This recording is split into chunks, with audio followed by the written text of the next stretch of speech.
yamshuna lal ardi hauna. Jadi apabila wa idza khatamaul jahiluna qalu salama. Apabila dicaci maki tidak direspon secara emosional, tetapi mendoakan mudah-mudahan yang mencaci maki itu adalah diberi petunjuk dan selamat. Ini penting.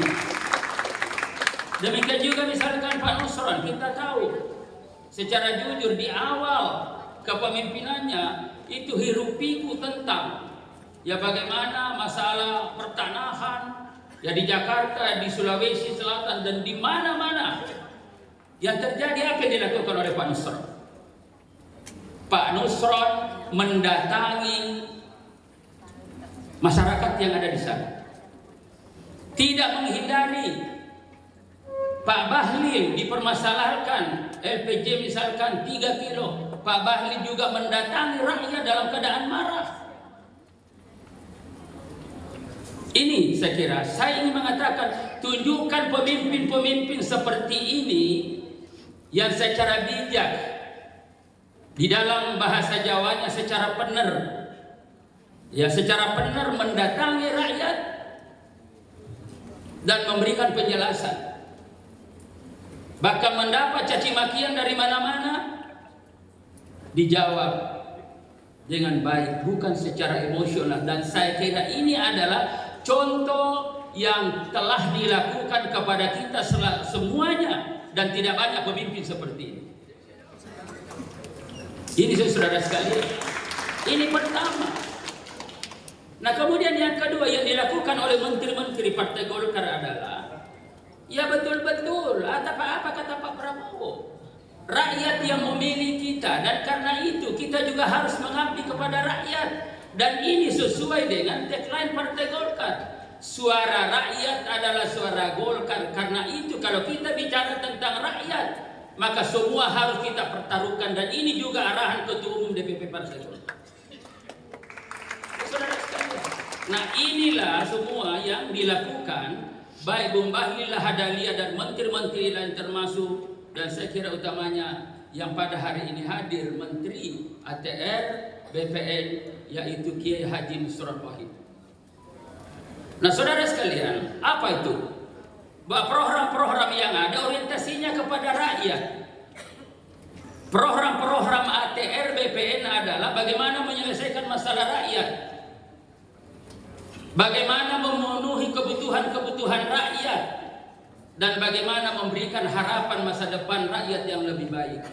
Dan saya kira inilah arah yang diambil oleh Pak Nusron, yang diambil oleh Bung Bahlil Lahadalia, dan diambil oleh seluruh menteri-menteri dan wakil menteri Partai Golkar pembantu Prabowo hari ini.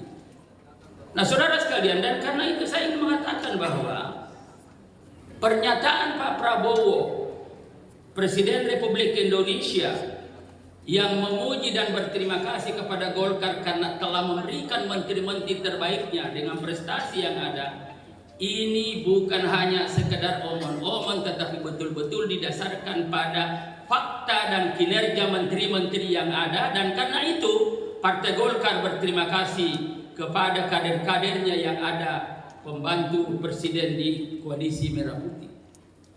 Nah saudara sekalian, saya kira ini perlu apresiasi dan perlu saya sampaikan. Dan Ketua Umum memang meminta kepada saya untuk merespon ini.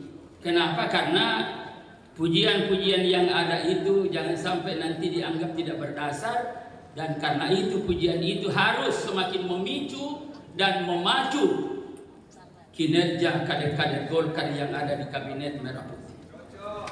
Saudara sekalian, selain itu Ketua Umum menyampaikan beberapa hal melalui saya.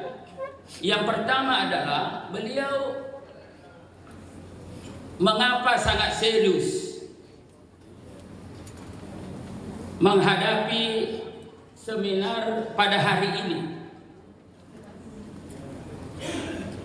Yang pertama adalah menurut beliau, ini Pak Ketua Umum kita, bahwa beliau dan kita harus sama-sama menyadari betul bahwa posisi strategis pertanahan sebagai epicentrum perekonomian bangsa. Nah ini tadi ketika di atas lantai 2 saya katakan ketika saya Menteri Sosial bicara kesejahteraan mestinya domainnya Menteri Sosial. Nah itu karena itu mestinya menteri-menteri itu harus berkoordinasi Kementerian Sosial, karena Kementerian Pertanian, Kementerian semua bicara kesejahteraan, tetapi domainnya ada di sini. Nah ketika kita bicara sebenarnya perekonomian, kita lihat bahwa pertanahan ini adalah menempati posisi yang sangat strategis, bahkan barangkali tidak berlebihan kalau saya katakan sebagai epicentrum. Ini Pak Menteri, sebagai epicentrum berarti ada di pusat perekonomian yang didasarkan pada peran sentral tanah sebagai apa? Satu, sebagai faktor produksi utama.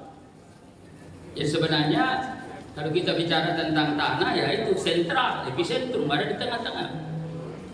Dan karena itu maka nanti barangkali Komisi 2 itu juga harus menyelaraskan perundang-undangan yang ada, karena di lapangan Pak Menteri juga sering kita temui ada gesekan-gesekan antar kementerian. Nah kadang-kadang ini Kementerian Pertanahan justru di belakang. Ya ada kementerian ini, ada kehutanan, ada ini kan semua, dan ini nanti terkait dengan perizinan semua. Nah saya tidak bicara lagi tentang masalah reforma karena ini pasti sudah nanti akan dibahas, tapi ini penting bahwa posisi sentral dan epicentrum dalam perekonomian bangsa kita adalah tanah. Itulah. Nah sebagai apa? Faktor produksi utama, sebagai sumber daya alam yang esensial. Dan yang ketiga adalah aset bernilai tinggi mendukung hampir seluruh aktivitas perekonomian.